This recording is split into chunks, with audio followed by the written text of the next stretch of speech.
Hello guys, welcome to Suman talks. అయితే మరి ఈరోజు మ్యాటర్ ఏంటి అంటే గేమ్ చేంజర్ 2 అని చెప్పి చాలామంది ఈ మధ్యన స్ప్రెడ్ చేస్తున్నారు. కొన్ని గంటల నుంచి జరుగుతుంది ఇది. అసలు ఏంటి విషయం, ఏం జరిగింది మాట్లాడుకోవాలి. ఫస్ట్ ఆఫ్ ఆల్ ఇక్కడ ఏంటంటే తమ్ముడు సినిమా ప్రీ రిలీజ్ ఈవెంట్ జరుగుతుంది కదా. సో ఆ ప్రీ రిలీజ్ ఈవెంట్ అంటే అదే రిలీజ్ రెడీగా ఉంది. దిల్ రాజు ప్రొడ్యూసర్. చాలామంది అడుగుతున్న మ్యాటర్ ఏంటి, చాలామంది ఎక్కువ క్వశ్చన్ అడుగుతున్న ఏంటంటే అసలు గేమ్ చేంజర్ ఎందుకు ఫ్లాప్ అయింది, తర్వాత ఎందుకు మీరు చరణ్ గారు ఎక్కడ కలవట్లేదు అది ఇది అని చెప్పి. మన దిల్ రాజు కొన్ని దగ్గరలో ఏంటంటే ఒకలా మాట్లాడుతున్నాడు, ఇంకో దగ్గరలో చరణ్ మీద పేరు పెట్టేస్తున్నారు. ఈవెన్ ఆయన తమ్ముడు కూడా కంప్లీట్గా చరణ్ మీదే ఇంకా పడి ఏడుస్తున్నాడు అనమాట. ఈ రకంగా చెప్తున్నాను. సో ఇక్కడ మ్యాటర్ ఏంటి అంటే ఇప్పుడు ఏదో దిల్ రాజు ఫ్లాప్ పడింది కదా, సో ఈయనతో సినిమా చేశాను, ఈ రకంగా నాకు ఇలాంటి సినిమా ఇచ్చారు, ఈయన మీద రివెంజ్ తీర్చుకోవాలి, అది అలాంటి మైండ్ సెట్ కాదు. చరణ్ కోసం క్లియర్గా చెప్పాలంటే రాజమౌళిని ఎలా చూస్తాడో, తన కెరీర్లో అట్టర్ ఫ్లాప్ ఇచ్చిన వినయ్ విజయరామ, బోయపాటి శ్రీను అలా చూస్తాడు, కొరటాల శివతో అలా ఉంటాడు. సేమ్ అందరితో ఒకే ఫ్రెండ్షిప్తో ఉంటాడు, ఒకేలాగా బాండింగ్ మెయింటైన్ చేస్తాడు. ఎవరితో కూడా ఒక మెట్టు ఎక్కువ ఉండదు, ఒక మెట్టు తక్కువ ఉండదు. ఇప్పుడెప్పుడో సినిమా తీసిన పూరి జగన్నాథ్, ఆయనతో కూడా ఒకేలా ఉంటాడు. సో అలా చెప్తున్నాను. చరణ్కి ఏంటంటే అలాంటి మెంటాలిటీ, ఏదో కంప్లీట్గా యాటిట్యూడ్ చూపించాలి, అవి ఏమీ ఉండవు. అవన్నీ ఉండుంటే ఈరోజు ఈ పొజిషన్లో ఉండడు, ఎప్పుడో ఇంకెక్కడో ఉండేవాడు.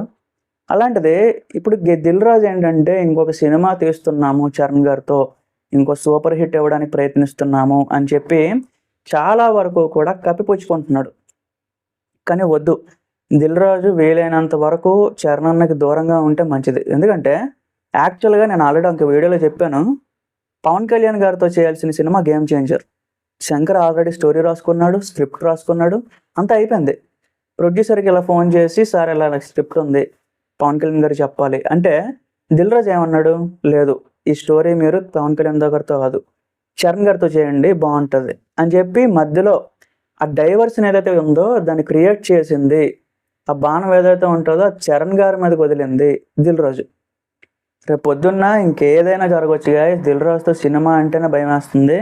అఫ్కోర్స్ ఇంతకుముందు ఎవడు అని చెప్పి ఒక మంచి సినిమా డెలివరీ చేశారు, కాదనట్లేదు. కానీ గేమ్ చేంజర్ లాంటి ఒక భారీ డిజాస్టర్ తర్వాత ప్రొడ్యూసర్కి మినిమం బాధ్యత ఉండాలి. ఓకే 50 సినిమాల ఎక్స్పీరియన్స్ ఉంది అంటే డైరెక్టర్ అసలు ఏం చేస్తున్నాడు, డైరెక్టర్ అసలు ఏం సినిమా తీస్తున్నాడు, 3 సంవత్సరాలు ఎందుకు అవుతుంది, అసలు ఏంటి, లోపలికి వెళ్ళాలి, లోపలికి వెళ్ళి చూడాలి, క్వశ్చన్ చేయాలి, అన్ని రకాలు ఉంటాయి. అప్పుడే ప్రొడ్యూసర్ అనమాట.